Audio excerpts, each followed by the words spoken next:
I know you guys are going to have a lot of questions about this boat, so I think what we're going to have to do is just get cracking. So I'm just going to accelerate, guys, and get us straight up to speed. I'm going to talk to you about what we learned along the way. We'll do a full speed run at the end. I'm going to be watching out for debris, ship traffic, all sorts. We are in Singapore. Welcome to the center of the universe. Well, it feels like that anyway, here in Asia. So let's get moving. 4,300, 4,500 revs, coming through 25 knots. I've got my fuel flow on both engines. I'll start calling that out in a second. And we are running the twin V10 350 horsepower. I've got active trim on auto, but I will be overriding that at times. And I'm sitting at 29 knots right now. 29 knots, 4,200 revs, and I've got a fuel flow of 122.5 total. Got some nice little backgrounds coming up on starboard. Cute little beach where we were in the walkthrough. If you've come from that video, welcome. And I got some monsoon rain up in the distance over outside of the channel there, which is Indonesia. So we're going to keep this thing moving. All right, let's increase the speed. 4,500 revs. Lots and lots of boat chop and wash and tide. Very, very confused waterway, this one. So an exceptionally good test. There's a log for this hull because the chop is short, sharp, and confused. I'm at 32 knots, coming into some confused stuff right now. Maintaining 32, fuel flow of 140 litres, going through tide, boat, and wind confusion at the moment. Lovely. She's cutting it up quite nicely. Just a slow turn to starboard there. Watching all the ships, they're moving at about 12 to 15 knots, some of them. And let's increase that speed a little bit. Minimal bow raise through some of those waves. My viz is good. I really enjoy this hell. So the throttles are set back somewhat compared to many other boats that you have tested or watched me test, going through some waves. Oh yeah, she eats it up. Lovely, lovely. And when you're standing, if you need more space, you can actually put this seat back and then create a lot of room for yourself. And you've also got a flip down bench just here, footrest, to give yourself some more height if that's necessary. However, because the throttle is back like this, if you're on the seat, which I'll just do right now quickly, you can kick back here. I would actually put the seat forward because of my little legs, and you're really, really comfortable here from a seated position. So eating up some miles is going to be super comfy. But I'm going to put the boat into a turn now, bring you guys along with me. Let's just check for traffic. All good. Check for debris. All good. Trim down and turn to port. Let's do this. Okay, reasonably good viz. Slight loss of visibility on the port turn, but I can just do that to increase my sight lines. Or from here, I can actually see through. Cargo ship bearing down on me. I'll get out of his way, increase my speed. Doing that turn at 32 knots. Now I'm going to start going into some S turns for you guys. Maintaining, we won't go full speed yet. We'll just keep maintaining sensible speeds between 30 and 32, going through my own waves there, eating it up. Now, is any water coming on board? No. Really good amount of chop here to test this. So far, no. Bow is also dry. 5,000 revs at times, 34 to 33 knots through the waves. I'm going to trim the engines up. I've still got them trimmed down at the moment because I want to have maximum cutting effect through all this ship wash here.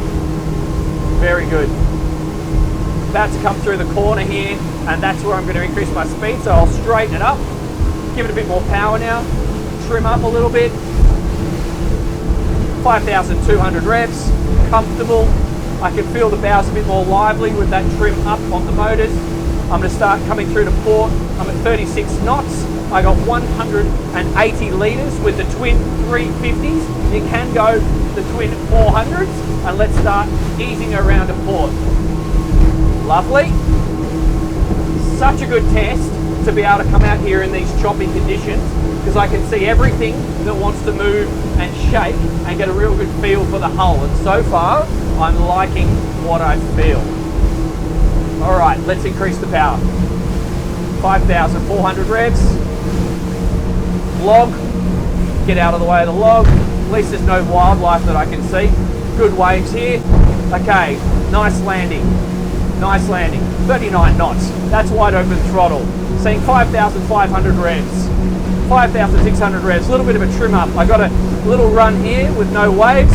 5,900 revs. I'm seeing 41, 41 and a half, 42 knots. Yeehaw! This is just with the 350s, remember guys. With the 400, she's going to be quicker. 42 and a half, 5,000, 6,000 revs. Oh, I love to see 6,000. That just feels fantastic. Excellent. All right, let's just hook it in a turn. And then I think we need to head back to somewhere more close quarters. Hard turn to the right. Oh, I feel that she grips. Yeah, you can really get sporty on this boat. Lovely, smooth and capable. But before I go and anchor the boat and bring you along with me, I think we do need to do the sensible speeds. Because ladies, if you're watching, it's not all about crazy fast everywhere you go. Here we go, 25 knots, a perfectly acceptable speed for most family cruisers. This is why I love this boat. It's just going to appeal to so many people. We're burning 100 litres total, 3,900 revs, 25 knots. The boat is level and comfortable, and we don't have, you know, you can communicate with your friends, and we don't have any aggressive bouncing of the vessel. You could maintain this all day long. And if we just go for range, let's slow it down and see when she wants to come off the plane. I've got my engines trimmed all the way down, 19, 18 knots. Seeing 71 litres on the dial. She's starting to sink her transom a little bit, but we're still just planing actually at 18 knots. Let's just see what happens when we come back on the pace. 3,000 revs, 16 knots.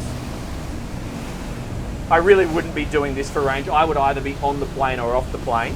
And so now we're starting to make a little bit of an offensive stern wave. And so 50 litres total consumption, 12 knots. I feel like you either drive the boat off the plane or on the plane with this one, because the high speed is quite efficient. She loves it.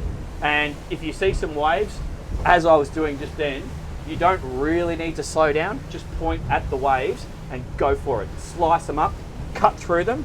Don't go through them at 40 knots, but feel free to go through them at 27 knots, for example. So just go and enjoy yourself, and that's all good fun. Let's anchor this boat, see how the anchor works, and then I think we need to do a little bit of parking at the marina to see how difficult or not difficult it is to get to the cleats and slide the thing in backwards, sideways, or whatever you might need to do.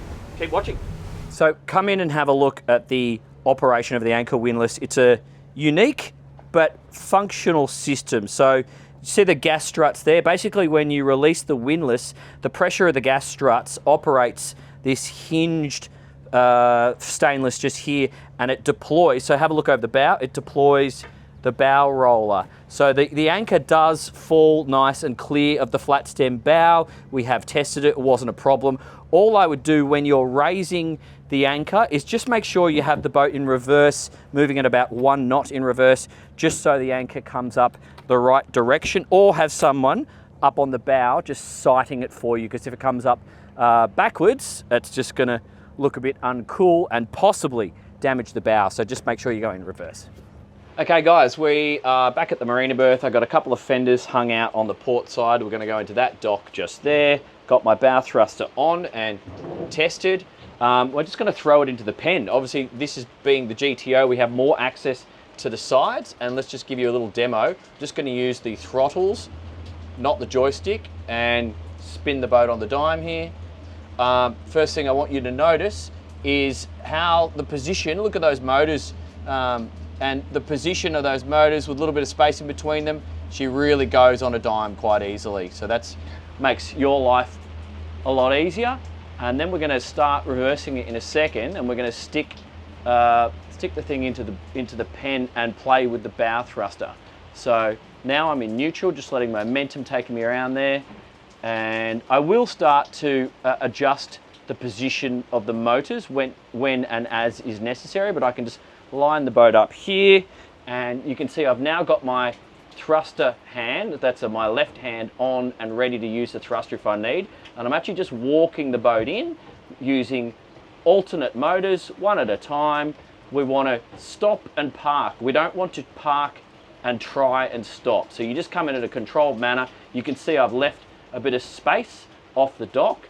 And what I'm going to do when I get close to my position, I'm actually going to turn the wheels in towards the dock. So look at this. And now I'm going to do a little click in forward with bow thruster.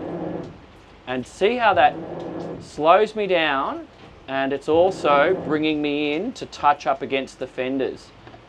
And then I can straighten the wheel.